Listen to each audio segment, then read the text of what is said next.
রাসূলুল্লাহ সাল্লাল্লাহু আলাইহি ওয়াসাল্লাম বলেছেন, যে ব্যক্তি আল্লাহর সন্তুষ্টি লাভের ইলমকে দুনিয়ার লাভের আশা অর্জন করল, সে ব্যক্তি কিয়ামতের দিন জান্নাতের খুশবু পাবে না।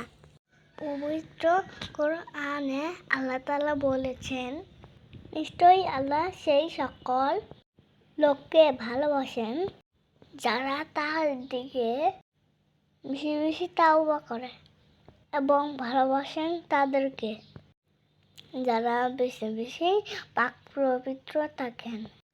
আল্লাহ আমাদের বেশি বেশি তাওবা করার সুযোগ দান করুক, বেশি বেশি পাক পবিত্র থাকার তৌফিক দান করুক। সবাই বলুন আমিন।